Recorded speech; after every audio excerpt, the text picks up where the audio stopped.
कैसे है बाल दोस्तों? मजे में है? खुश है ना आप सब? मैं आपको हमेशा याद करता हूँ और आप जो फीडबैक मुझे भेजते हैं ना, वो पढ़ के मुझे बहुत अच्छा लगता है। तो मैं उसके लिए आप सबको थैंक यू कहना चाहता हूँ। आज मैं जो कहानी सुनाने वाला हूँ वो मैंने खुद बनाई है। ये कहानी है एक गांव की। गांव का नाम था पंचमढ़ी। और ये पंचमढ़ी जो है वो पहाड़ों के ऊपर बसा हुआ गांव है। और वो गांव में बहुत कम लोग रहते हैं और वहां ठंड की मौसम में बहुत ठंड लगती है। 4 बजे तो सब घर में घुस जाते हैं, इतनी ठंड होती है। और बारिश भी जमकर होती है वहां पे। और वो पंचमढ़ी के आसपास घना जंगल है और जंगल में ढेर सारे प्राणी रहते हैं। और उसी गांव में एक लड़का था और उस लड़के का नाम था शौर्य। और शौर्य को एक शौक था और वो शौक था फोटोग्राफी करने का।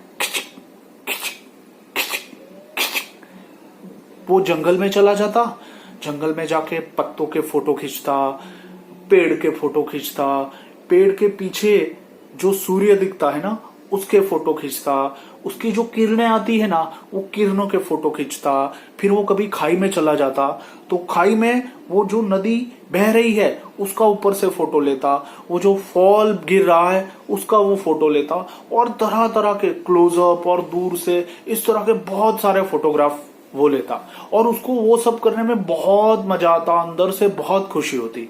फिर वो घर आ जाता और फिर अपने कंप्यूटर में उसको वो सब लगा देता और फिर बारी बारी से सबको देखता और उसको अंदर ही अंदर मन से वो खुश होता रहता। वाह क्या अच्छा फोटो है, ये बढ़िया है, ये बढ़िया है। और फिर वो अपने फ्रेंड के साथ उसको शेयर करता, भेज देता। और उसके फ्रेंड भी जब देखते ना तो वो भी बहुत खुश होते।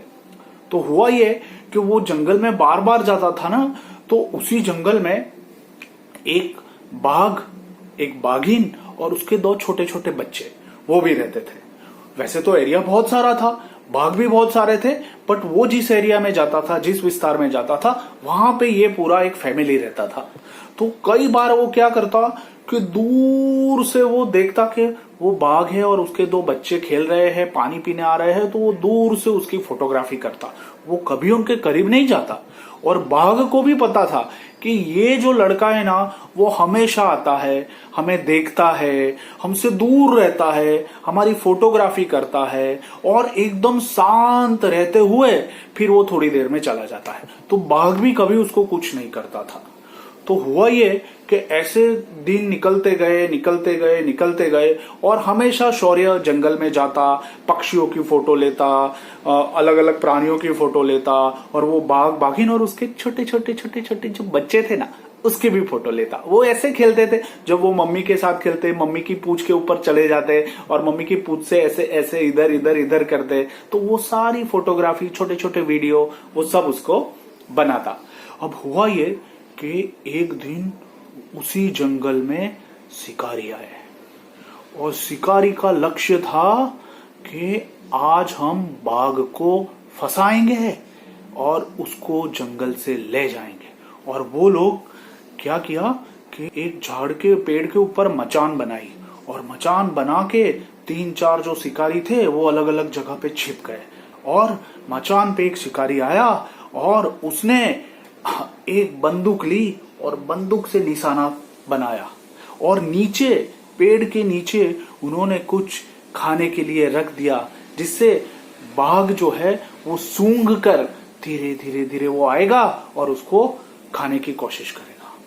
तो हुआ ये कि उसी दिन अपना ये शौर्य था ना वो लड़का, तो वो शौर्य उसी दिन फोटोग्राफी करने गया था और उसने देखा कि ये 3-4 शिकारी जो है वो इस तरह से आए हैं कि ये बाघ को पकड़ने वाले हैं। तो उसको पता चल गया। और वो तो एनिमल लवर था, उसको प्राणियों से बहुत प्यार था और उसका तो जी ऐसा करता था कि मैं दुनिया के सारे प्राणियों को बचा लूं और उनको अच्छे से सुविधा दूं, अच्छे से रखूं ताकि उनको कोई मारे नहीं। तो उसको जैसे ही पता चला उसने तो तुरंत एक नीचे से पत्थर लिया और बाघ जिस दिशा में था ना उसी दिशा में उसने वो पत्थर फेंका। और जैसे ही पत्थर फेंका तो बाघ का ध्यान इधर तरफ गया, तो वो आसपास देखने लगा कि क्या हुआ। और उतनी ही देर में उसने, जो शिकारी लोग थे उनको दूर से देखा और बोला, रुक जाओ, तुम ये गलत कर रहे हो, मैं पुलिस को बुला दूंगा, आप यहां से चले जाओ। तो वो शिकारी जैसे ही शौर्य को देखा ना तो वो घबरा गए। अरे ये कौन आ गया, ये तो कोई पुलिस का लड़का लगता है, ये कोई फॉरेस्ट ऑफिसर का नजदीकी वाला लगता है, किसी को बता देगा। और सारे वो शिकारी घबरा गए और इधर उधर होने लगे और शौर्य जल्दी जल्दी उस तरफ बढ़ने लगा आगे। और तब तक तो बाघ अपने बच्चों के साथ, बाघिन के साथ, सबके साथ धीरे धीरे जंगल की ओर चला गया। और जैसे ही वो वहां पहुंचा तब तक तो वो सब मचान से उतर के अपने सारे साधन वो सब छोड़ के जंगल के बाहर चले गए थे और सारे लोग भाग गए। तब जाके शौर्य को थोड़ा तसल्ली हुआ कि चलो ये लोग चले गए और वो पूरा बाघ है, उसकी जो फैमिली है वो सारी बच गई। और उससे उसको बहुत संतोष हुआ।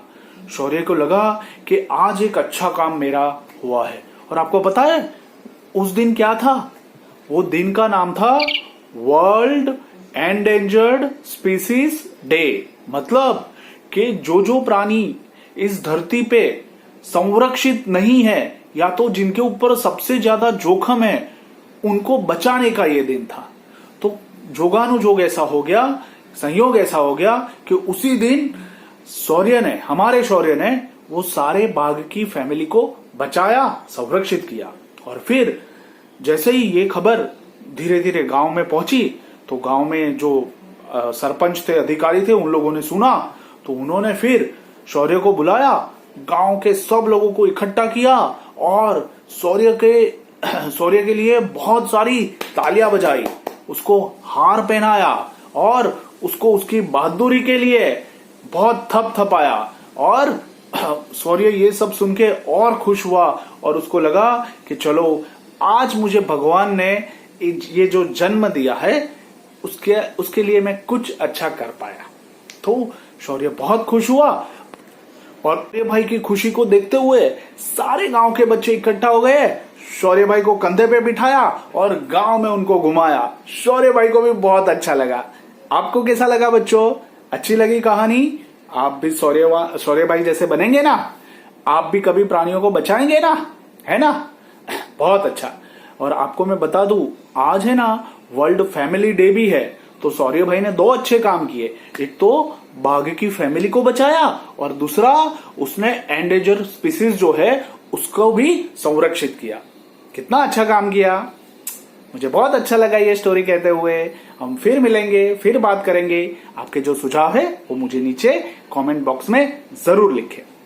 अब तब तक के लिए बाय बाय।